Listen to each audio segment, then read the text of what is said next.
ዩኒቨርሲቲ ኦፍ ሴንትራል ፍሎሪዳ የተባለ አንድ ዩኒቨርሲቲ በቅርቡ ይፋ ያደረገው ጥናት አለ። ይህ ጥናት እንደሚናገረው ከሆነ በ2021 በፈረንጆች የዘመን ቀመር ማለት ነው ዓለም ላይ በሚደረጉ ምርጫዎች ምክንያት ሀገራት በሚያደርጓቸው ምርጫዎች ምክንያት ቀውስ አብሯቸው ይመጣል ሲል ነው የሚናገረው ይሄው ጥናት።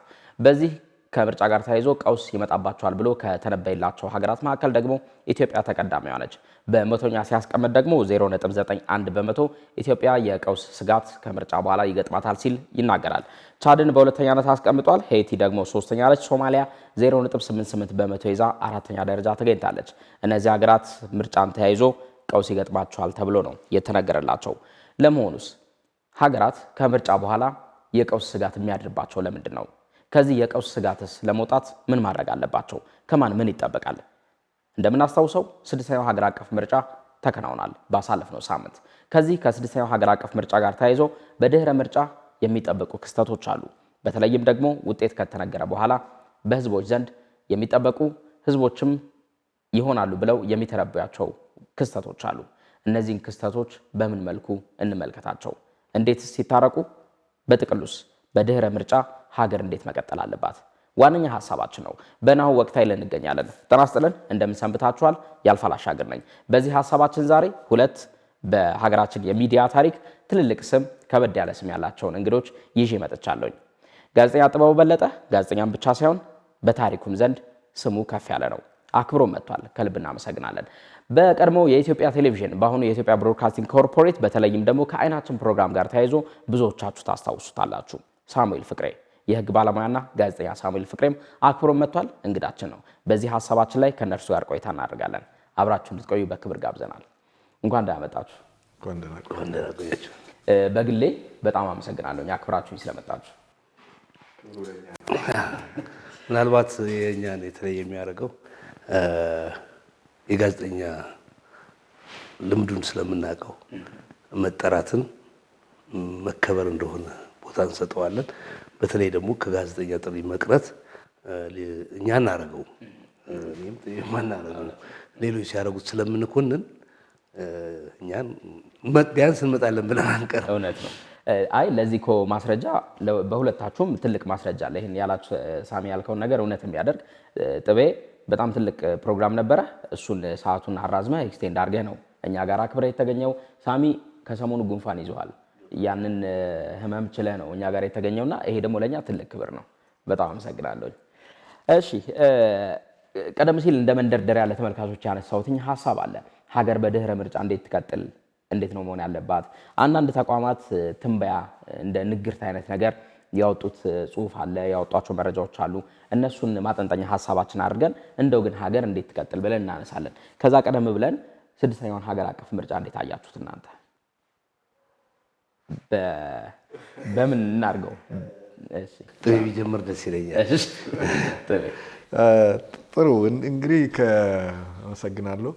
ስድስተኛው እንላለን በተለምዶ ይሄን ምርጫ እንግዲህ ያው ኢህአዴግ ከገባ ጊዜ ጀምሮ ምርጫ እኔ ነኝ የጀመርኩት ስላለ ትክክለኛ ምርጫ እኔ ነኝ ስላለ ከዛ ጀመርን ቁጥሩን። ነገር ግን በአጼ ኃይለ ሥላሴ ዘመን 5 ምርጫዎች ተካሂደዋል። በደርግ ዘመን 1 ምርጫ ተካሂዷል። በኢህአዴግ ዘመን 5 ምርጫ ተካሂዷል። በብልጽግና ዘመን 1 ምርጫ ተካሂዷል። ስለዚህ 12 ምርጫዎች ኢትዮጵያ አካሂዳለች ማለት ይቻላል። ስለዚህ 6 የሚለው 12ኛው እንለው ትክክለኛው ታሪክ ከዛ ይጀምራል። ያው ኢህአዴግ ከራሱ ስለጀመረ ነው እንጂ እነዛን የመተው ሁኔታ ስላለ ነው እንጂ ምርጫዎች ተካሂደዋል። በአጼ ኃይለ ሥላሴ 5 በደርግ 1 አጼ ኃይለ ሥላሴ ስድስተኛው ሊያደርጉ ሲሉ ነው ረዱት። ደርግም እንደዚሁ ሌላ ምርጫ እያሰበ እያለ ነው ወደቀው። ስለዚህ እነዚህ 12 ምርጫዎች ብቻ ተካሂደዋል። በዚህ 12ኛው ምርጫ ላይ ስጋቶች ነበሩ ከብዙ ነገሮች አንፃር። ኢትዮጵያ ውስጥ በጣም ብዙ ሰዎች ከቤት ንብረታቸው የተፈናቀሉበት ኢንተርናሊ ዲስፕሌስድ የሆኑ በሀገር ውስጥ የተፈናቀሉ በጣም ብዙዎች ተፈናቅለዋል። ግድያዎች በጣም በርክተው ነበር። ይሄ ኢመደበኛ አደረጃጀቶች ውስጥ ያሉ ኃይላት ከተማ ወደ ማውደም ከተማ አውድመዋል።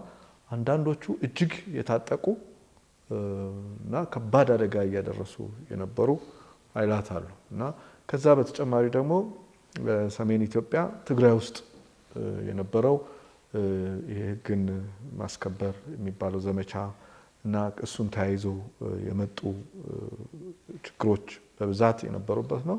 እንደገና ምርጫዎች ያልተካሄዱባቸው ቦታዎች አሉ እና በእነዚህ ሁሉ ውጥንቅጦች ውስጥ ነው የመጣው ምርጫው እና የሚያስፈራ ድባብ ነበረው እና በዚህ ድባብ ውስጥ ነው ምርጫው የተካሄደው። ነገር ግን ይሄ ድባብ ያጀበው አይመስልም። ውጤቱን ስናየው በተሻለ ሰላማዊ በሆነ መንገድ ምርጫው ተካሂዶ ተጠናቋል። ምንም እንኳን ሌሎች ያልተካሄደባቸው ቦታዎች ቢኖሩ እንግዲህ ሰላማዊ ካደረጉት ነገሮች አንደኛው በተፎካካሪ ፓርቲዎች በኩልም ያለው ሰላማዊ እና ምርጫውን የመቀበል አለ አይደል እንደ በፊቱ ወዲያው መግለጫ መስጠት የነገሮችን ወደ ማክረር እንደዚህ አልተካሄደም ነበር። የመቀራረቡ ነገር በተወሰነ ደረጃ ታይቷል። እንደገናም ደግሞ እከሌ ያሸንፋል ይሄ ነው የሚያሸንፍልኝ ብሎ ህዝቡ የቆመበትም ነገር የለም። በቃ ይሄ ምርጫ በሰላም ይለፍልኝ። ነጋዴውም እንኳን ቆይ የሆነ ስራ ስጠይቀው ቆይ ይሄ ምርጫ ከምርጫው በኋላ ብዙ ቀጠሮ እንደዛ ነበር። ስለዚህ ይሄ ምርጫ በሰላም እንዲያልፍ የብዙ ሰዎች ምኞት ነበረ እና በሰላም ተጠናቋል ማለት ይቻላል ከሞላ ጎደል። አሉ 2007ም 2002ም በሰላም ነው የተጠናቀቀ። ሰላም አይባልም ግን ያ ታፍኖ የተደረጉ ምርጫዎች ናቸው። ይሄኛው ቢያንስ ፈታ ብሎ ለቀቅ ብሎ ብዙ ሰዎችም እንግዲህ አዲስ አበባ ላይ በተለይ እንዳየነው በጣም ብዙ ሰዎች ወጥተው ምርጫ መርጠው አካሄደው በአንጻራዊነት ሰላማዊ በሆነ መንገድ ተጠናቋል።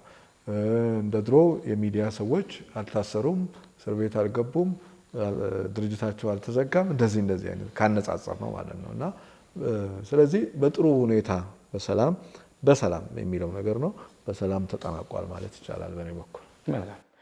እንዴት አየው ሳሚ? ቅድመ ምርጫው እንግዲህ ብዙ ነገር ጥሩ ይጠቅሱታል። ግን ለቀውስ የሚዳርጉ ምክንያቶች ሞተው ነው ያለፈው በአብዛኛው። አንደኛውና ትልቁ ነገር ምርጫውን የሚያስፈጽሙ አካላት በታዛቢዎች ላይ በተፎካካሪዎች ላይ የሚያሳድሩ ጫና በምርጫው ዋዜማ ላይ አለመከሰቱ ውጤቱን ህዝቡ በሰፊው እንዲቀበል አድርጎታል። ትልቁ አንዱ ምክንያት ምንድነው? ባለፉት የነበሩት ምርጫዎች እኔ ቁጥር ባይሰጣቸው ደስ ይለኛል። በጣም አይን ያፈጠጠ ህዝቡ የሚያየው እውነትና ሚዲያ ላይ የሚገለጸው ዘገባ እርስ በርሳቸው የሚጣረሱ ነበሩ። አንድ ምሳሌ መጥቀስ ፈልጋለሁ። በጋዜጠኝነት ህይወቴም ሁልጊዜ ያነሳዋለሁ እና በጣም ይገርመኛል። የምርጫ ታዛቢ ተደርገው የሚቀመጡ ሰዎች በአብዛኛው የፖለቲካ ወገንተኝነታቸው ቅጥ ያጣ ድረስ የፖለቲካ ወገንተኝነት መቼም አይቀርም። የሚወግኑትን ፓርቲ በስርዓቱ በህጉ በመሰረቱ መደገፍ ችግር የለውም። ቅጥ ባጣ ነገር አንድ በጋዜጠኝነት ታሪክ ማነሳው ምልህ ነው። ምንድነው? የምርጫ ታዛቢ ተብሎ አንድ ሰው ቁጭ ብሏል። የኢትዮጵያ ቴሌቪዥን የጋዜጠኞች ቡድን ሄዶ ሲገልጽ ሰውየው እዛ ቁጭ ብሎ ከስሩ ታዛቢ የሚል አለ፣ ከላዩ ደግሞ ተፎካካሪ የሚል። ይህንን እያየ ህዝቡ ነው የሚሄደው። ስለዚህ ይሄንን የቴሌቪዥን ካሜራ ባለሙያችን በቴክኒክ አጠራሩ ቲልት ዳውን ነው የሚባለው ወደ ላይ ከፍ አድርጎ ከስር ታዛቢ ከዛ ከላይ ተፎካካሪ የሚል አንድ ሰው። ይህን አይነት ነገር ቢያንስ አሁን የለም። ሁለተኛ የተፎካካሪ ፓርቲዎች ታዛቢዎች እዛ ቁጭ ብለው ምንም አይነት ተጽዕኖ አይደረግባቸው። ሌላ ሰው መጥቶ እንዲህ ሲያደርግ ምናምን በግልጽ ይቃወማሉ፣ በግልጽ ቅሬታቸውን ያቀርባሉ። የምርጫ ተቋሙም አስፈጻሚ ተቋሙም እንዲህ ያሉ ነገሮች እዚህም እዛም ሲከሰቱ በተለይ በአዲስ አበባ ደረጃ አንደኛው የግጭት ማዕከል የሀገሪቱም የፖለቲካ ማዕከል ከመሆኑ አንፃር እንዲህ ያሉ ነገር የሚከሰትበት ሁኔታ የለም። ሁለተኛ የምርጫ ቆጠራው በሚደረግበት ጊዜ የኮሮጆ መስረቅ በኢትዮጵያ የምርጫ ታሪክ ውስጥ ያለፍንበት ልምምድ ነው። አንድ ከፍተኛ የመንግስት ባለስልጣን በመንግስት ዘመናዊ መኪና ገጠር ድረስ እየሄደ የሌላው ተፎካካሪ ኮሮጆ እየነጠቀ የሚሄድበት ሁኔታ ያለፍን ስለሆነ በማነጻጸር ነው እዚህም እዛም የታዩ ክፍተቶችን በማረም ረገድ አንድ እርምጃ ተሄዷል። ሌላው የምርጫ ቦርድ ከመንግስት በተለየ መልኩ ዘገባ የሚያቀርብበት ማስጠንቀቂያ የሚሰጥበት ለመንግስት ለምሳሌ ብልጽግና ፓርቲ አግባብ ያልሆነ ቅስቀሳ አድርጓል ብሎ ምርጫ ቦርድ ማስጠንቀቂያ ይሰጣል። በእኛ ሀገር የተቋም አደረጃጀት ያልተለመደ ያላለፍንበት ልምምድ ነው። ይሄ በጣም ይቀረዋል። ብዙ ሰዎች ከብርቱካን ሚደቅሳ ጋር ከወይዘሪት ብርቱካን ሚደቅሳ ጋር ያያይዙታል። ወይዘሪት ብርቱካን ሚደቅሳ የራሳቸው አስተዋጽኦ ጥንካሬም ይኖራል። ነገር ግን የአደረጃጀት የተቋም ጥንካሬ ነው የተፈጠረው መንግስት ይህን አይነት ነገር እንዲያደርግ ስለፈቀደ ነው። ምናልባት ጥቤ የምታስታውስ ከሆነ ያልፋል፣ ምናልባት ልጅ ትሆናለህ። በ1992 ይመስለኛል አሰፋ ብሩ የሚባሉ የምርጫ ቦርድ ሰብሳቢ ነበሩ። እሳቸው በነበሩበት ጊዜ በፓርላማ ደረጃ ቀርቦ ምክትላቸው አቶ ተስፋዬ የሚባል እስከ ቅርብ የነበሩት አይደለም፣ አቶ ተስፋዬ ሌላ አቶ ተስፋዬ ናቸው። አቶ ተስፋዬ የሚባሉ የምርጫ ምክትል የሆኑ ሶስተኛ ሰው ትንሽ ዘንግቼዋለሁ። እሳቸው በፓርላማ ቀርበው ያሉትን ህገወጥ አሰራሮች ተጠሪ ለሆኑበት የፓርላማ አካል አቅርበው በማግስቱ ከምርጫ ቦርድም ከኢትዮጵያ ፖለቲካም እንዲጠፉ ነው የተደረገው። ከዛ ጊዜ ጀምሮ አላየናቸውም። የት ገቡ እስካሁን ድረስ የት እንደገቡ እኔ በሚዲያም ይሄን ነገር በተደጋጋሚ አንስቼዋለሁ። እዚህ ናቸው የሚለኝ ሰው ብናገኛቸው ጥሩ ነው። ስለዚህ ይሄን አይነት ነገር የእሳቸው ጥንካሬ መንግስት እንድንጀምረው የፈቀደው ልምምድ በራሱ ስድስተኛውን ጥሩ አድርጎታል። ሰባተኛው በተሻለ ጥሩ ይሆናል። ስምንተኛው እንዲህ እየተባለ ልምምድ ከሆነ የዲሞክራሲ ሂደትም ስርዓትም ይሄ ነው። ሌላው ህብረተሰቡ ስጋት ያደርገው አጥኚዎቹም አሁን የጠቀስካቸው አጥኚዎች መሬት ላይ ካለ ዳታ ነው የሚነሱት። ቀደም ብሎ የነበረው ልምዳችን ምንድነው? እዚህ ጋር ሰዎች ተፈናቀሉ፣ ጥቤ እንዳለው እዚህ ጋር ተገደሉ፣ እዚህ ጋር በስፋት ይደረግ ነበር። ይህንን ምርጫ ግን በዛ ልክ እየቃኘ የሚያየው ህዝብ ስጋት ነበረው። ግን መንግስት ያንን ልምምድ ወስዶ ከፍተኛ የሆነ የጸጥታ ኃይል በነፃነት እንዲጠብቅ መደረጉ እኔ ሁሉንም ምርጫዎች በኢህአዴግ ዘመን የተደረጉትን በሙሉ በጋዜጠኝነት ተሳትፌያለሁ። ፖሊስ በነፃነት ህግ ሲያስከብር ያየሁበት ምርጫ ይሄ ነው። በጣም በትኩረትና በንቃት ሲከታተል የነበረው የፖሊስን ወገንተኝነት ነበር። አንዱን እኛ ወስደን ነው የምንሄደው። ስንሄድ እኛ ሀገር ያለው የዘገባ ችግር ምንድነው? ፕሬሚሲሱን ወስደን ነው የምንሄደው። ይሆናል ብለን የምንገምተውን ይዘን እንሄድና እሱን ፕሩፍ ለማረጋገጥ ነው ዘገባ የምንሰራው። ከዛ በተቃራኒ ሆኖ ስታየው ግን አንዱ አስተዋጽኦ ያደረገው ነገር ይመስለኛል። እኔ በእውነት ለመናገር አሁንም ግራ የሚገባኝ ህዝቡ ያደረገው አስተዋጽኦ ከህዝቡ ከጠበቀው ውጤት ውጪ እንዲሆንና ማን እንደመረጠ እኔ የመረጥኩትን እኔ ብቻ ነኝ የማውቀው። ይሄንን በማውቅበት ሁኔታ ግን ያንንም ያክል ሰልፍ አልተጠበቀም። ድሮ በነበረው ጊዜ ምናልባት የ97ቱ ካልሆነ 97 መንግስትን ለመቅጣት ነው ህዝቡ ሄደው። አሁን የተመረጠው ይፋ ሲሆን እንግዲህ የመጨረሻው ውጤት አልተገለጸም። ያልተመረጠው እሱም በኋላ የምናነሳው ነገር ሆኖ ህዝቡ ያንን አይነት ዋጋ የከፈለበት ምርጫ ስለሆነ እንደገና የሚታዩት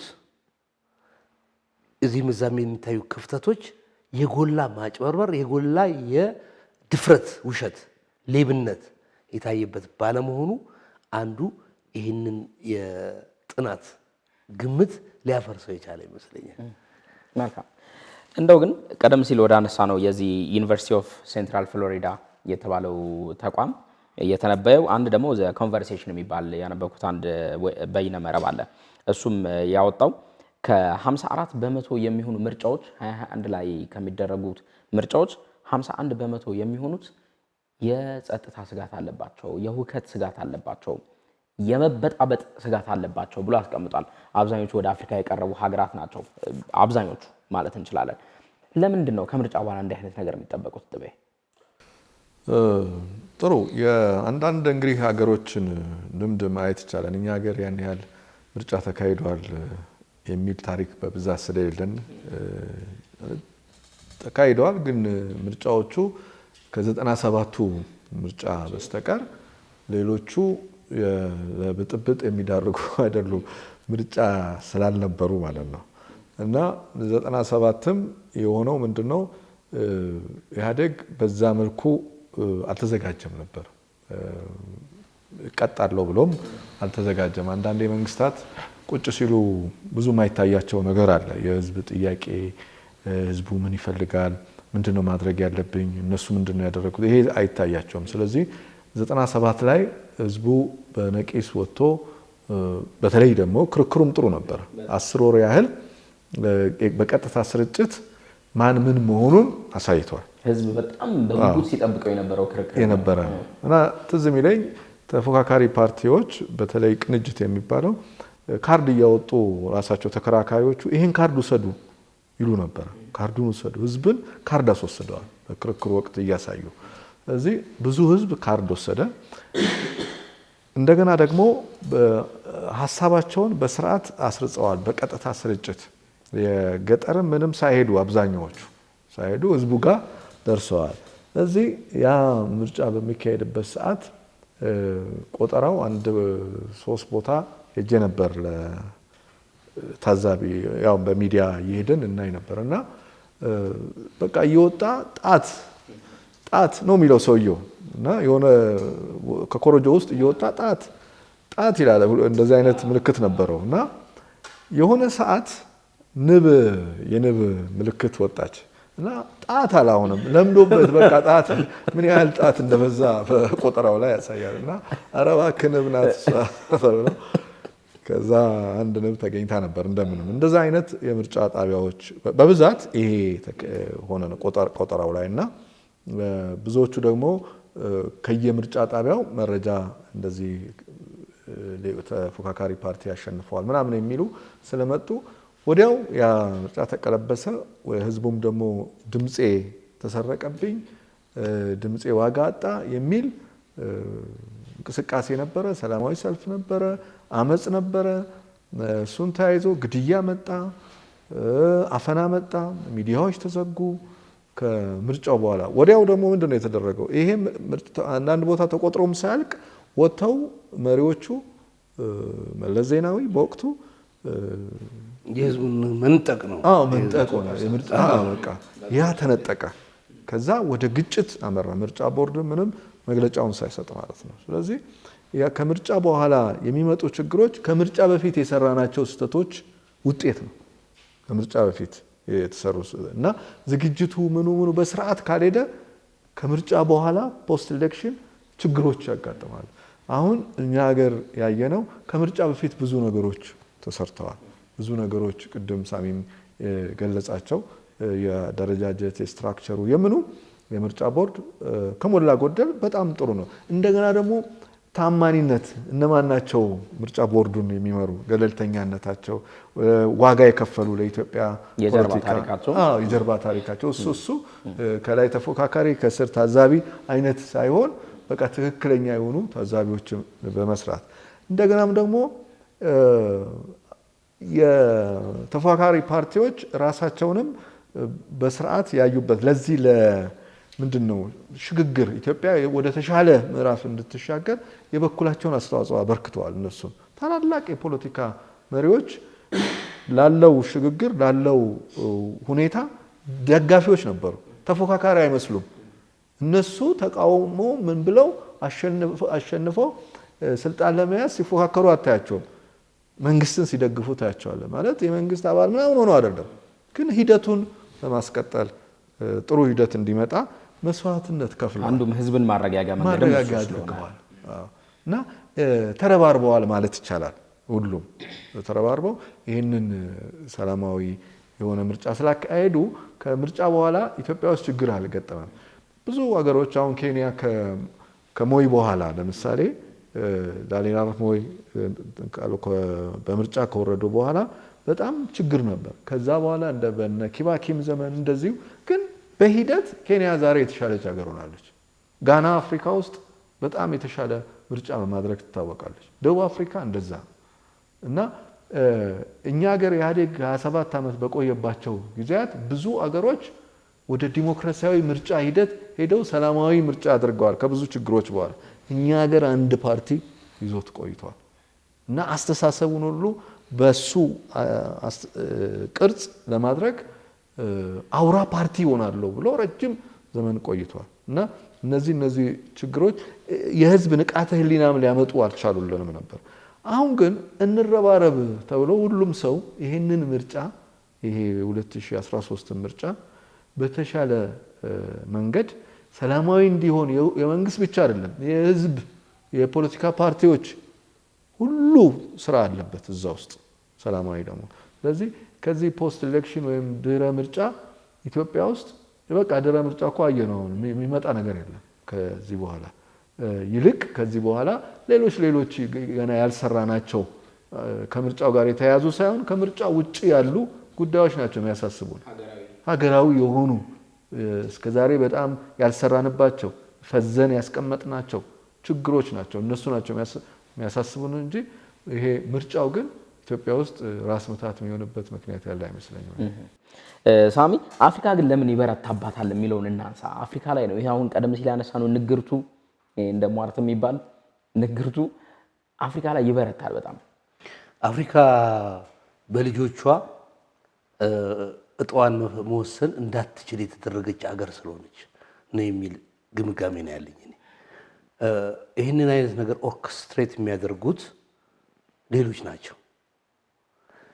ቅድም ከተያያዘው ጋርም ለማያያዝ በተለይ በኢትዮጵያ ጉዳይ ይሄ ግምገማ ነው የአሁኑ ምርጫ ሰላማዊ እንዲሆን ያደረገው በዋነኝነት መንግስት አይደለም፣ ህዝቡ ነው። ህዝቡ ሁለት የሚገርም አይነት አገራዊ ስሜትና ፍቅር አለው። በተለይ የውጭ ጣልቃ ገብነት እኛ ሀገር እንዲገብቶ እንዲፈተፍት አይፈቅድም። ምናልባት ብልጽግና ካሸነፈ ማንም በተለይ ካሸነፈ የቀሰቀሱለት አሜሪካና ግብጽ ናቸው ብዬ ገምታለሁ። ቢኮዝ ህዝቡን እንዲነጥል ኢትዮጵያ ውስጥ ቀውስ እንዲፈጠር ሲደግሱልን ነበር። ይህንን አልቀበልም ብሎ ህዝብ ከአባይ ግድብን ምክንያት እያደረጉ የማይመስል ነገር በውሃችሁ አትጠቀሙ የሚባል ጭፍን የሆነ ጥላቻ ላይ የተመሰረተ ቅስቀሳ ሲያደርጉብን እዚህም እዛም ደግሞ እንድንባላ እሳቱን ክብሪቱን ሲያቀብሉን ህዝብ ኖ ማለት ጀመረ። ወደፊት መንግስትም ሊንበረከክለት የሚገባ ህዝብ ነው ይሄ ህዝቡ የኑሮ ውድነቱ አንገሽግቶታል፣ አንገብግቦታል። የፍትህ እጦት አሰቃይቶታል። የሚያላግጡበት ባለስልጣናት ብዛት የብልጽግና ባለስልጣናት ከዚህ መስፈርት አኳያ አንድ ድምፅ ማግኘት አልነበረበትም። ብልጽግና ግን የውጭ መሳሪያ አልሆንም፣ ሀገሬን አሳልፌ አልሰጥም ያለ ጨዋ ህዝብ ያውም ዝናብ እየደበደበው 10 ሰዓት ላይ እኔ የዞርኩ ዘገባ ሰራ ነበር። 10 ሰዓት ላይ ካሳንቺስ አካባቢ ነበርኩ። ረጃጅም ሰልፎች ነበሩ። ያ ዝናብ እየወረደበት እውነት ለመናገር ይህንን ልምምድ ያለፈ ህዝብ ይህን ያለ ዋጋ የከፈለበት የውጭ ጣልቃ ገብነትን ለማሳፈር ነው። አሁንም እነሱ ከማንም በላይ እኛም ኮንፊውዝድ ሆነናል። ከማንም በላይ ግን በጣም እንቆቅልሽ የሆነባቸው እነዚህ ጥናት የደገፉ ቀውሱን ሲናፍቁ የነበሩ የውጭ ኃይሎች ናቸው። ስለዚህ ራሳቸው ስለሚያዘጋጁት ነው እንጂ የተለየ ነገር ሆኖ አይደለም የሚል ነገር መነሻ አለኝ። ይሄንን ለማለት ነው እንዳላበዛበት።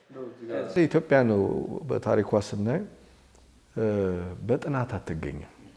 አጥንተህ እንዲህ ያደርጋታለሁ እንደዚህ ነው። በተለይ ዌስተርኖች አጥንተው የሚያመጡት ነገር ገብታላቸው አታውቅም በጥናታቸው ውስጥ። ለምሳሌ 1884 ዓመተ ምህረት የበርሊን ኮንፈረንስ አፍሪካንን የመቀራመት ኮንፈረንስ እንዴት አድርገው በዘር በቋንቋ ሸንሽነው አፍሪካን እንደሚቀራመቱ ሰርተው ተለያዩ። ብዙዎቹን አፍሪካ ሀገሮች በዛ አደረጉ።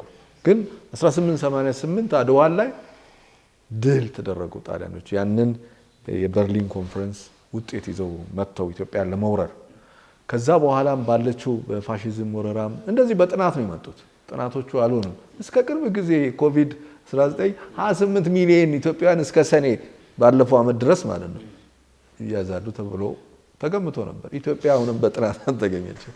እዚህ ፈጣሪ አብሯት ያለ አገር ናት።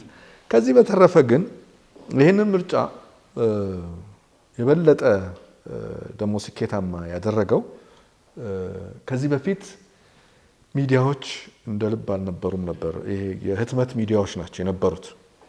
በጣም ብዙ ጋዜጠኛ የታሰረው በነፃው ፕሬስ ነው አይደል? በ97 ላይ አዎ፣ የነፃው ፕሬስ በሙሉ የታሰረው ከነፃው ፕሬስ ነው።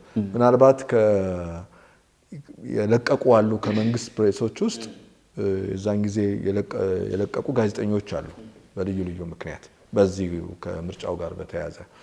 አሁን ግን በዚህ 2013 ምርጫ የኤሌክትሮኒክስ ሚዲያዎች የተስፋፉበት ዘመን ነው። ናሁን ጨምሮ ሌሎችም ቴሌቪዥን ጣቢያዎች ነበሩ። አብዛኛዎቹ በቀጥታ ስርጭት እየዘገቡት ነበረ። ብዙ የቴሌቪዥን ጣቢያዎች፣ ሬዲዮ ጣቢያዎች የተፎካካሪ ፓርቲዎችንም ሌሎችንም ያወያዩ ነበረ። በደንብ እንዲሰርጽ አድርገዋል። ስለ ሰላማዊ ዲሞክራሲያዊ ምርጫ ሂደቶች ብዙ ዘግበዋል፣ ብዙ አውርተዋል፣ ብዙ አወያይተዋል እና እነዚህ ሁሉ የሰውን አእምሮ የማረጋጋት የመቀየር አቅም አላቸው። ሚዲያዎቹ ትልቅ ስራ ሰርተዋል። እውነት ለመናገር በዚህ ምርጫ መንግስትም አመስግኗቸዋል። እና እነዚህ የስርዓት ራሱ ነበረው አይደል? ጥቤ የምርጫ ቦርድ ለሚዲያዎች በጣም ትልቅ ስርዓት ሰጥቶ ነበረ፣ ክብር ሰጥቶ ነበረ። የሚሰጣቸው መረጃዎች ሚዲያውን ያማከሉ ነበሩ። ስልጠናዎችን በብዛት ደግሞ ተዘጋጅተው ነበረ እና ጋዜጠኞቹ ሙያዊ ኃላፊነታቸውን እንዲወጡ ተደርጓል። ነገር ግን መንግስት እስካሁን ድረስ ቅድም ሳሚ አንዳንዶቹን የመንግስት መስሪያ ቤቶች እየገለጸ ሲናገር ነበር። አሁንም ድረስ ሚዲያው ከፍተኛ ጫና እንግልት የሚደርስበት ተቋም ነው። ሚዲያው እስካሁን ድረስ ከ120 ምናምን % በላይ ታክስ የሚጣልበት ነው። ይሄ ሚዲያ እንዲህ የሚዘግብ ሚዲያ፣ እንዲህ አገር የሚያረጋጋ ሚዲያ በታክስ ተይዞ ያለ ነው። የሚዲያ ፖሊሲ ቢወጣም በጠቅላይ ሚኒስትሩ ቢጸድቅም የሚያስፈጽም አካል የለም። ገቢዎች አሁንም ይቀረጻል። ገንዘብ ሚኒስቴር አሁንም ችግር አለ። ሚዲያን የተመለከተ የውጭ ምንዛሪ አሁንም አልተፈቀደለትም እንዲህ እየሰራ። ስለዚህ ሚዲያው ተጨቋኝ ነው። አሁንም እየተጨቆነ ነው። ፖሊሲ እኮ ወጥቶለታል። አሁን በዚህ በ3 ዓመት ውስጥ ከተሰሩ ትልቅ ስራዎች የሚዲያ ፖሊሲ ተቀርጾ መጽደቁ የዓመታት ጥያቄ ነበር። የሚያስፈጽም ግን የለም። ማን ነው የሚፈጽመው? ይኸው ዋርካ የመሳሰሉ ቆመዋል። አሁንም ዕቃ ለማስገባት እንዴት ይቻሉ? እንደ ሲጋራ እንደ አልኮል አሁንም ታክስ እየተጣለበት ያለ ነው። ግን እንደነዚህ አይነት ምርጫዎችን ደግሞ ሰላማዊ ሆኖ እንዲሄድ ያደረገ አገር ያረጋጋ ነው።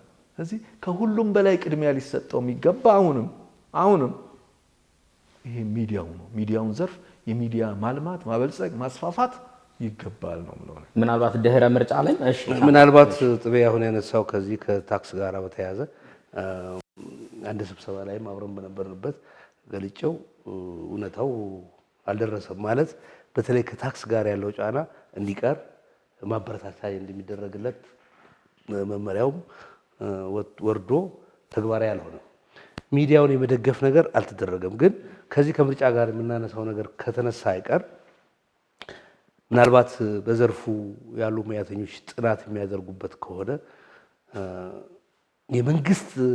የመንግስት ጋዜጠኞች ሳይሆን የመንግስት ሚዲያ ሳይቀር ምርጫ ሊቃረብ ሲል ቅድም ጥቤ በከፊል ያነሳው ነገር ነው።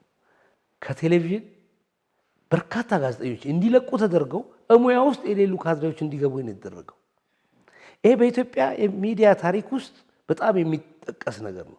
ስም ወጥቶላቸው የዳቦ ስም ወጥቶላቸው ከሌላ ዘርፍ የተሰማሩ ሰዎች ወደ ቴሌቪዥን በህገወጥ የመንግስትን የዝውውር ስርዓት እንኳን ህግ ባልተከተለ ሁኔታ እንዲመጡ ተደርጎ 97 ለሚደረግ ምርጫ 96 ጀምሮ እንዲህ ያለ ነገር ሲሰራ ነው የቆየው። አብዛኛው የኢትዮጵያ ቴሌቪዥንን ስም ያስጠሩ አሁን አንተ ቅድም ተሸላሚ ታዋቂ ትላለህ ሳሙኤል ፍቅሬ አንዱ ጫና ቴሌቪዥንን የለቀቀው በዛ ጊዜ ነው። በዚህ በታቀደው ስርዓት ነው። ከሬዲዮም የለቀቁ ልጆች አሉ። ተዘጋጅተው የመጡ ሰዎች ነበሩ። አዎ ቴሌቪዥን ውስጥ የነበረው በጣም ድንቅ ፕሮግራም የሚሰሩ ልጆች የነበሩት በሀገር ውስጥም ጥለው ሄዱ፣ ወደ ውጭም ተሰደዱ። እንግዲህ ሰው ብዙ ጊዜ የስደት ሰለባ የሆነው የግል ብለን የምንጠራው ሚዲያ ጋዜጠኞች ብቻ ይመስለዋል። የኢትዮጵያ ቴሌቪዥን ተርናውት ከፍተኛ ስራ የለቀቀው በምርጫ 97 ዋዜማ ነው። ከኃላፊዋ ጀምሮ የኢትዮጵያ ቴሌቪዥን ወርቃማው ዘመን የሚባለው ነፃነት ስለነበረን ነው እና ያችን ታክልም የሰራ ነው። እንደዛም ሆኖ ለመንግስትም አሸርግደናል እኛ ከሚያስፈልገው በላይ ምናልባትም በጊዜው ይቅርታ የምንጠይቅበት ሁሉ ሊሆን ይችላል። በተወሰነች ደረጃ ግን ትንሽ የምናቀምሰውን ፍርፋሪ ህዝቡ እያረካ የመንግስትን ጫና ተቋቁሞ ለማለፍ በማንችልበት ነገር ውስጥ አብዛኛው ጋዜጠኛ የሄደው የተደረገው ይሄ ነው። ሌላው አሁን ትልቁ ነገር የሚጠበቀው እኔ አሁን የምርጫው ውጤት ምናልባት ዛሬ የምናወራው 23 ነው፣ ሰኔ 23 ነው። በዘገባው ምናልባት ነገ ከነገ ወዲያም ቢቀር ከዚህ በኋላ ምንም ነገር ምርጫውን ተከትሎ የሚመጣ ነገር አይኖርም። የማይኖረው አንዱ ቅድም የነገርነው ነገር ነው። ሁለተኛ ከመንግስት በላይ ተፎካካሪ ፓርቲዎች ቅድም ጥቤ ጠቀስ አድርጎታል።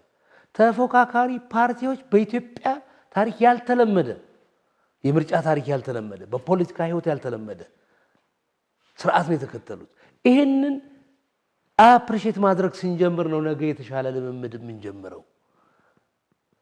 እዚሁ ሚዲያው ላይ እንቆይና ጥቤ በተለይ በቅድመ ምርጫም በድህረ ምርጫም ቀደም ሲል ያልከው ከዚህ ሚናን ከመወጣት አንጻር በተለይ ሙያዊ ስነ ምግባርን ጠብቆ ሚናን ከመወጣት አንጻር ሚዲያው ትልቅ ቦታ ነበረው። በድህረ ምርጫም ህዝብ ወደ እሳት እንዲገባም ከእሳቱ እንዲሸሽም የማድረግ ትልቁ ኃላፊነት የመገናኛ ብዙሃን እንደሆነ ይታመናል። ምንድነው የሚጠበቅብን ከኛ? ምንድነው ማድረግ ያለብን? እሳቱን እንዴት ነው የምንከላከለው? የኛ ሀገር ሚዲያ ላይ ካየህ በልሳን የመሆን ነገር ብዙ ጊዜ ይታያል ይባላል። በተለይ ደግሞ የገዢ መንግስት ልሳን የመሆን ነገር ይታያል ይባላል። ይሄ ባላንሱን ያልጠበቀ ነው ይባላል። አንዳንዴ የሚነገሩት ነገሮች፣ የምናወጣቸው ዘገባዎች፣ የምንሰራቸው ፕሮግራሞች ወደ አንድ ወገን ያደሉ ነው ይባላል። የሚመጣውስ ጊዜ ድህረ ምርጫውስ ጋዜጠኞች ማተኮር ያለባቸው ሚዲያ ሃውሶች፣ ኤዲተሮች፣ ኃላፊዎች ማተኮር ያለባቸው ዓለም አቀፍ የስነ ምግባር ደንቦችን አገሪቱ የምትከተለውን የስነ ምግባር ደንብ እና ሚዲያው በራሱ የጻፈውን ደንቦች እንዲከተሉ ማድረግ ነው። ከዛ ውጭ የሚመጡ ጫናዎችን መጋፈጥ መቻል አለባቸው። ሙያዊ ስነ ምግባር ማለት እሱ ነው። አንዱ ሙያ ውስጥ አደጋ ሲመጣ አይ ብለህ ነው ሙያ ስነ ምግባር ደንቤ ይሄንን አያዝም ብሎ መሄድ ያስፈልጋል። ስለዚህ ኃላፊነት የሚሰማቸው ከሙያ ስነ ምግባር ጋር አብሮ ያለው አንዱና ትልቁ ነገር ኃላፊነት። ይሄ ነገር እውነት ስለሆነ ብቻ የሚወጣ አይደለም። ይሄ ነገር እውነት ስለሆነ ማጋልጠው አይደለም። አደጋው ምን ሊያመጣ ይችላል ብሎ ማገናዘብ፣ ሚዛን መስራት፣ መወያየት፣ የዜና ክፍሎች በጋራ የመወሰን እንደዚህ የተናጠሉ ውሳኔዎችን በተቻለ መጠን ያስቀሩ በጋራ ማሰብ፣ ሀገራዊ አጀንዳ መስራት፣ ለህዝብ የሚጠቅም ነገሮችን አይቶ መጋፈጥ፣ ማጋለጥ። ድሮ አይናችን ላይ ነሳሚ እንደሚሰሩት ሄዶ እዛ ችግር ውስጥ የህዝቡን ችግር አውጥቶ ማሳየት፣ ድልድይ ሆኖ ማገልገል፣ እንደዚህ አይነት ነገሮች መስራት ይጠበቅባቸዋል። ከሁሉም በላይ ግን የስነ ምግባር ደንብ መርሆችን እነሱ ላይ ጋዜጠኞች ማተኮር አለባቸው ነው።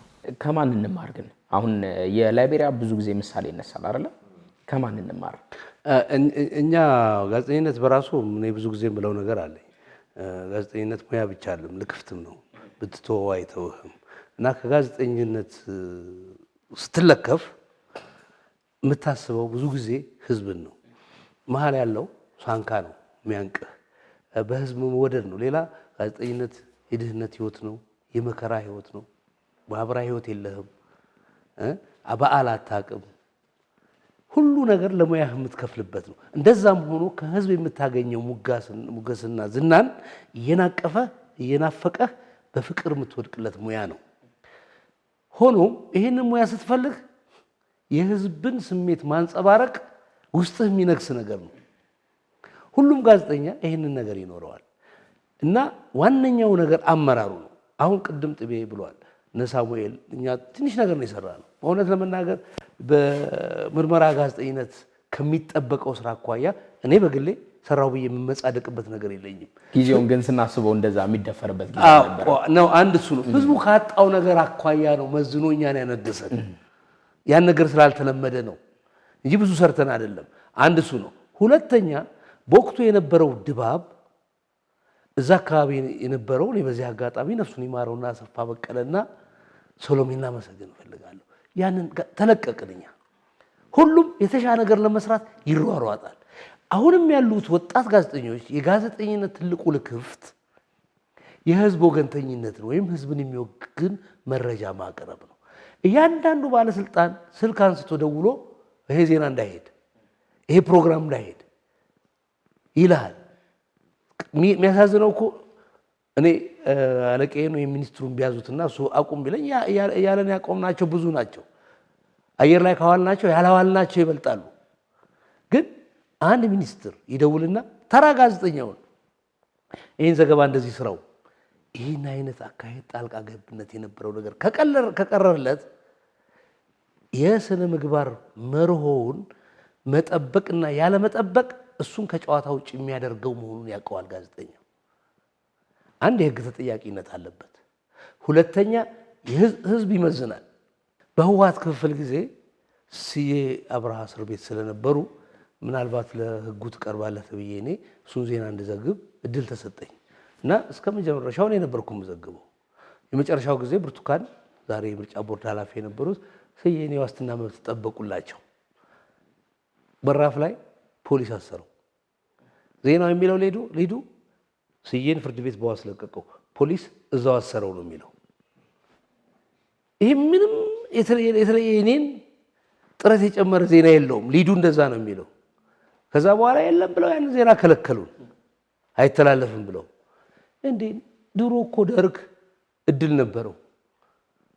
ደርግ አንተን ከልክሎህ በሌላ እድል የለውም ነበር እኛ እኮ ነገ የግል ጋዜጣው በስፋት ያወጣዋል እባካችሁ የዜና ይሄድብል እንቢ ያሉ ከለከሉ እኔ ዜና ቆምኩ ከዛ በኋላ እግዚአብሔር ይስጣቸው ይሄን እድል አልከለከሉንም በነገራችን ላይ የማያውቀውን አይደለም ህዝቡ የሚጠብቀው የሚያረጋግጠውን ከሚዲያ ተቋም ማረጋግጠውን እውነት ከከለከልከው ከዚህ የበለጠ ወንጀልነት ከዚህ የበለጠ ንፉግነት የለም ይሄንን ነው ጋዜጠኞች መጠንቀቅ ያለበት እዚህ አሁን ሳሚ ያነሳው ላይ እውነት ላይ አንዳንዴ ብዙ ሚዲያዎች በአብዛኛው እውነታውን ሲሸሽጉ ይታያሉ የፐብሊክ ሚዲያው የሚባለው በልዩ ልዩ ጫናዎች ውስጥ ግን አሁን ደግሞ ዘመኑ ቴክኖሎጂው በጣም የረቀቀበት ስለሆነ ሰዎች በሶሻል ሚዲያው በማህበረሰባዊ ትስስር ገጾች በፌስቡክ በሌሎችም ዜናዎች ወሬዎች ይወጣሉ ሐሰተኛ ዜናዎችም ይወጣሉ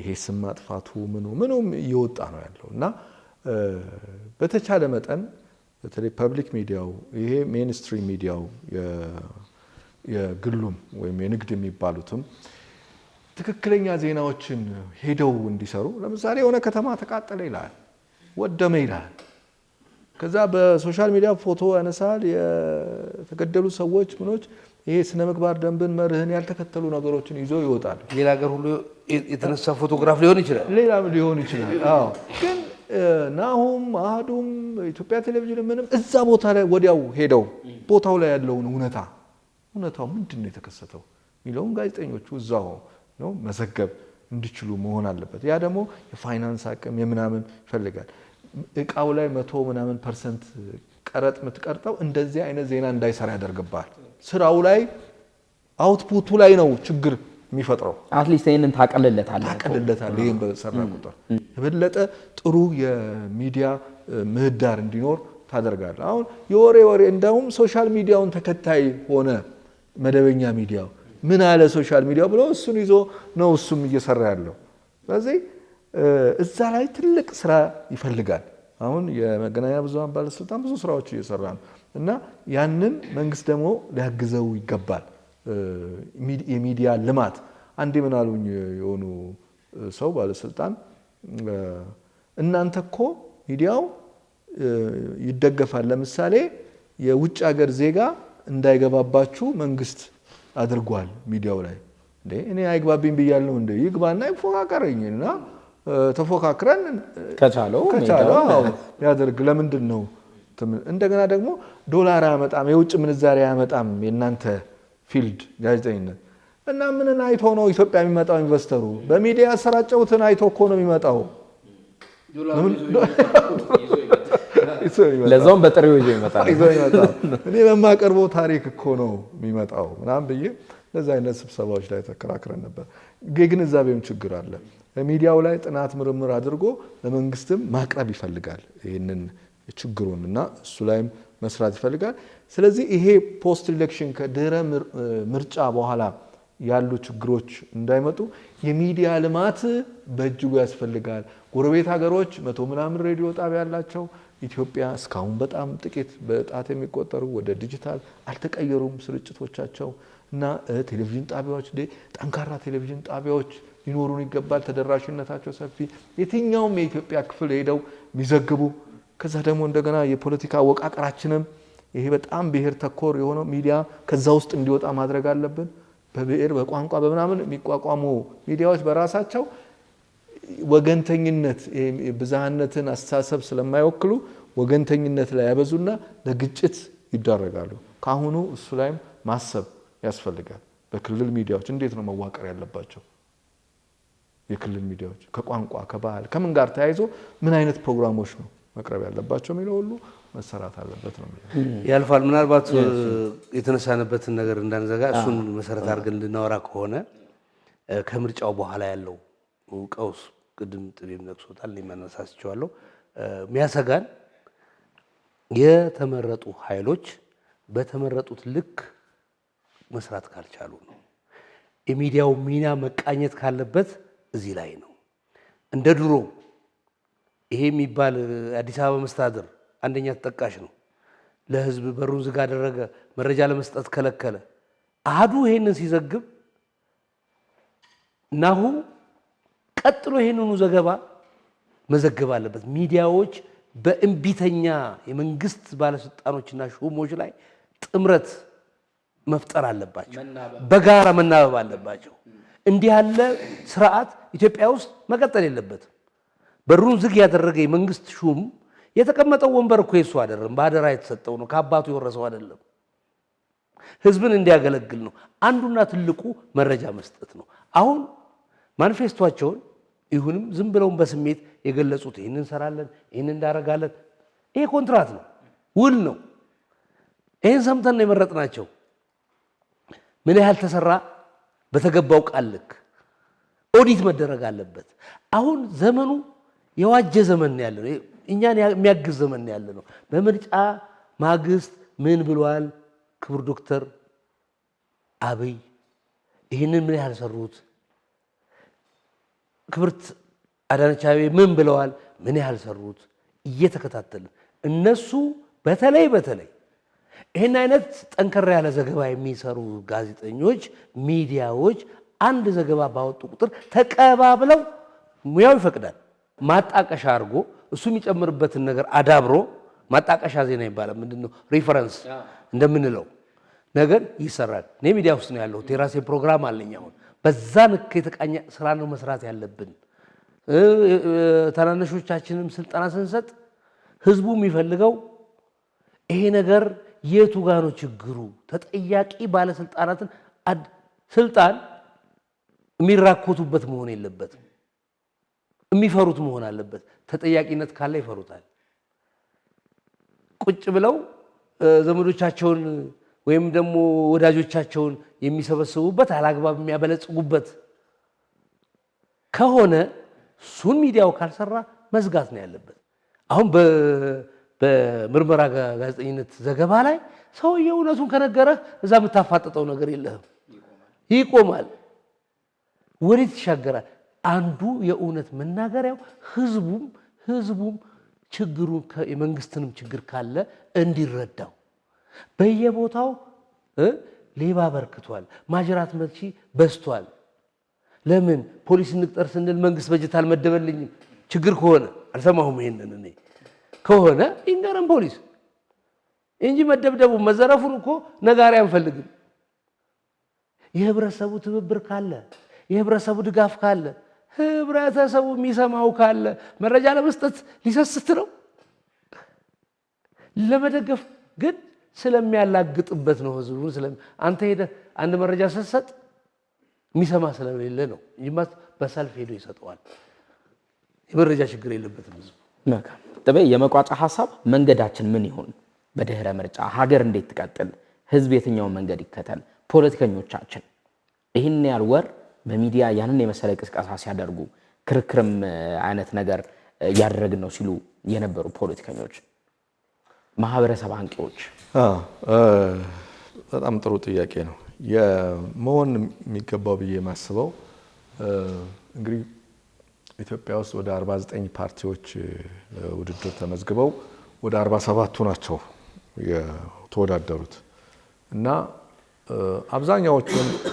አብዛኛዎቹን እንዳየናቸው ብዙ ችግሮች አሉባቸው። አንዱ የአቅም ችግር፣ የገንዘብ አቅም አልነበራቸውም። እንደገና ደግሞ አሁን አንዳንድ ጊዜያዊ ምርጫ ውጤቶችን ስናይ የተፎካካሪ ፓርቲዎች ያሏቸው ድምጾች ቢደመሩ በጣም ትልቅ ድምጽ እንዳላቸው ያሳያል። ቢደመሩ አንድ ላይ ቢሆኑ። ስለዚህ ወደፊት ኢትዮጵያ ውስጥ እኔ ጠቅላይ ሚኒስትሩም ከዚህ በፊት ብለዋል ዶክተር አብይ አህመድ ከ3 ፓርቲ ወይም ከ4 ፓርቲ የሚበልጥ አስተሳሰብ ያለ አይመስለኝም ብትጨምቀው። አንዳንዶቹ አንድ ነው እንትናቸው ስማቸውን የተለያየው እንጂ ብዙ ነገራቸው አንድ ነው። ጥንካሬ ደግሞ ላልቷል ብዙ በመሆናቸው ወደ ሰብሰብ ቢሉ ጠንካራ ፓርቲዎች ቢበዛ 3-4 ሆነው ለሚቀጥለው አመት አጭር አመት ነው የሚቀጥሉት 5 አመታት ቢሰሩበት የኢትዮጵያን ህዝብ አስተሳሰቦች ወደ ጋራ ወደ አንድ በማምጣት በቋንቋ በምኑ ክፍልፍል ብለን የማንም መጫወቻ እንዳንሆን የተወረረች ናት ሀገራችን አይደል? እነ ሱዳን ምናምን ገብተዋል። ዛሬ ሱዳን ይህን ሁሉ መሬት ስትገባ የተለያየ ቦታ ያሉ ኢትዮጵያውያን ስሜታቸው ምንድን ነው? ሱዳን ለገባችበት የስሜት መሸርሸር ይታያል። ለምን? የተከተልነው ፖለቲካ ከ1983 በኋላ በጣም ኢትዮጵያዊነትን የሚሸረሸር ነው። ስለዚህ ወደ አንድነት ወደ ህብረት አሁን የነበሩብንን ችግሮች የሚቀርፉ ነገሮችን ለማምጣት ተፎካካሪ ፓርቲዎች መንግስትን ጨምሮ ይሄ ወደ አንድነት የሚያመጡ ህብረት አንድነት ሲባል ዝም ብሎ መጨፍለቅ አይደለም። በጋራ የምናስብበት ትልቅ አገር የምናልምበት ሂደት መጀመር አለበት። ዛሬ ከምርጫው ማግስት ጀምሮ መጀመር አለበት። እንደገና ደግሞ እስካሁን ድረስ የመጣንባቸው ጉዞዎች አሉ። ሳሚ ሊያግዘኝ ይችላል። አሁን የኢትዮጵያ ሰብአዊ መብቶች ጉባኤ ሰመጉ ከ1984 ዓመተ ምህረት ጥቅምት ጀምሮ እስከ ዛሬ ድረስ ይመዘግባል። ስንት ሰው እንደሞተ፣ ስንት ሰው እንደተቃጠለ፣ ስንት ሰው እንደተሰደደ፣ ሀብት ንብረቱ እንደወደመበት ያሳያል። እነዚህ ከፍተኛ ወንጀሎች ናቸው ተመዝግበው ነው ያሉት እና ቢያንስ ከዚህ በኋላ እንደዛ አይነት ሪፖርቶች እንዳይኖሩ ህገ መንግስት ውስጥ ለዚህ የዳረጉን አንቀጾች የትኞቹ ናቸው? ይህን ሁሉ ችግር ኢትዮጵያ ውስጥ ያመጡት ተብሎ እንደገና አዲሱ መንግስት ማየት አለበት። የህገ መንግስት ውስጥ ያሉ ጉዳዮች ምንድነው ያስከተሉብን ባለፉት 30 ዓመታት ተብሎ እንደገና ማየት ይፈልጋል። ያንን መዳሰስ ያስፈልጋል። እዛ ላይ በእጅጉ መስራት አለበት። ትውልድ መስራት ህዝብ እንስራ ይላል አንድ ያሬድ ሙላት የሚባል ልጅ መጽሐፍ አሳትሟል። ህዝብ እንስራ እና የትምህርት ስርዓታችንን መዳበስ ያስፈልጋል። በጣም ብትንትን ብለናል። ሶማሌ ክልል ያለው የአምስተኛ ክፍል ተማሪ፣ አዲስ አበባ ላይ ያለው የአምስተኛ ክፍል ተማሪ፣ አማራ ክልል ያለው ሌላም ቦታ ያለው የአምስተኛ ክፍል ተማሪ አንድ ናቸው ወይ? ትምህርት አንድ ጎል ነው፣ ማደግ ነው፣ መዘመን ነው፣ የተሻለ ህይወት ማምጣት ነው። ስለዚህ ከፖለቲካው ከምኑ ነፃ አድርገህ በባለሙያዎች እንዲመራ ማድረግ ሀገራዊ አንድነት ቪዥን ኢትዮጵያ ወዴት ነው የምትሄደው ሀገራዊ እሱን አሁን የሚመረጠው መንግስት እሱን መስራት አለበት። እንደገና ደግሞ ስለተመረጠ ብቻ ያልመረጠውንም አካል ሐሳብ ማካተት አለበት። ያልመረጠው እኮ ሐሳብ አለው እሱም የሱንም ሐሳብ አካተ የተሻለች አገር እንድትመጣ ማድረግ። ብዙ ነገሮቻችን ተሰነጣጥቀዋል። በጠላቶቻችን በሰጡን አጀንዳ ኢትዮጵያ ብዙ ዓመት ሄዳለች። እሱን እንደገና መለስ ብሎ ሀገር ጥገና ማድረግ እንደገና መመለስ ፍቅር ማምጣት ያስፈልጋል። በሃይማኖቱም በሌሎችም ተቋማት ውስጥ ብዙ ነገሮች ኢትዮጵያ ውስጥ የጎደሉን ነገሮች ጋፖች አሉ። እነሱን ጋፕ የሚመራ ብልህ አስተሳሰብ ኢትዮጵያ ውስጥ መምጣት አለበት ነው ማለት ነው። የብሔር አደረጃጀት ያላቸው ፓርቲዎች ለምን 4-5 ቦታ ይበጣጠሳሉ? ሰብሰብ ብለው የሶማሌን ህዝብ ለምን ውክልና የሚመጥን ስራ ለምን አይሰሩ? ኢምፖርታንት ነጥብ ያነሳው እና መታሰብ ያለበት አንዳንድ ቦታ የኛ የምርጫ ስርዓት ማጆሪቲ ቮት ወይም ደግሞ የአብላጫ ድምፅ ስርዓት ስለሆነ ነው። ነገር ግን የመረጠን ለምሳሌ የተሰበሰቡት ቅድም እንዳለው 70% ድምፅ አግኝተው ሊሆን ይችላል። ለምሳሌ ነው ይሄንን የ70% ድምፅ መበተን የለበትም። ገዢ ፓርቲ የሚሆነው ያልመረጠኝ 70% እኮ ሐሳብ አለው እኔን አልመረጠኝም፣ ባይመርጠኝም ሐሳቡን ተከትዬ መፈተሽ መቻል አለብኝ። እኛ ከያዝነው ዓላማና ከዘረጋነው ስርዓት ውጪ ያለው ብዙ ደጋፊ ያለው ህዝብ ነው። ምክንያቱም የአብላጫ ድምፅ ስርዓት ስላለ ብቻ ነው የተመረጥኩት። የዚህ የፕሮፖርሽን ምጣኔ ቢሆን የሁሉንም የሚመጥን ስርዓት ቢሆን ላይመረጥ ይችላል። ስለዚህ በሆነ የምርጫ ስርዓት ተበታትኖ ድምጻቸው ተበታትኖ 10 ድምፅ ከሰጡት ውስጥ እሱ ያገኘው 3 ብቻ ስለሆነ የተበተነው የ7 ሰው ወይም 7% ድምፅ እሱንም እየመራ ስለሆነ እዚህ ላይ ያለው ችግር ምንድነው? ያልመረጡኝ ኃይሎች ሐሳባቸው ምንድነው? የነሱን ውክልና ወይም ደግሞ የነሱን ሐሳብ የሚመጥን የፖለቲካ ስርዓት መዘርጋት አለበት፣ ማንፌስቶ መከለስ አለበት የሚባል ነገር ማሰብ አለባቸው ለማለት ነው። አመሰግናለሁ። ግሩም ነው። እንግዲህ ሀገር ልትቀጥል የምትችለው ነገ የተሻለ ትውልድ ሊኖረን የሚችለው የተሻለ ሐሳብ ሲመጣ ነው። ያን የተሻለ ሐሳብ ደግሞ መቀባበል ሲቻል ነው። ለዚህ የተሻለ ሐሳብ ደግሞ ሁሉም ልቡን ክፍት ማድረግ አለበት ብዬ አስባለሁ። እኔ ለዛም ነው ዛሬ ተገናኝተን ይሄን መሰለ ሐሳብ ያወራ ነው። እጅግ አድርጌ አመሰግናለሁ በድጋሚ አክብራችሁ ስለመጣችሁ። እናመሰግናለን። ወደ ተመልካቾች ቀደም ሲል እንዳልነው ነው እንግዲህ እኛም እንዳነሳነው ሐሳብ እንግዶቻችን እንዳነሱት ሐሳብ ሀገር የምትቀጥለው በድህረ ምርጫ የሚሆን ከዛ በኋላ ባሉት ዘመናት በሙላ ኢትዮጵያ ሆና የምትቀጥለው ሁላችንም አንድ ልብ ሲኖረን ነው። ይሄ ነው ዋነኛ የዛሬው የወቅታዊ ሰዓት መልእክታችን። ያልፋል አሻገር ነበርኩኝ። ጋዜጠኛ ጥበቡ በለጠ የታሪክ አዋቂም ጭምር የአሃዱ ሬዲዮና ቴሌቪዥን ዋና ስራ አስኪያጅ እንግዳችን ሆኖ እኛ ጋር ተገኝቷል። ከልብ እናመሰግናለን። ጋዜጠኛ ሳሙኤል ፍቅሬ በኢትዮ ኤፍኤም የህግ ፕሮግራም አለው። እሱ ላይም ታገኙታላችሁ። የህግ ባለሙያም ጭምር ነው። እርሱም አክብሮ መጥቷል። ከልብ አድርገን እናመሰግናለን። ቸር ጊዜ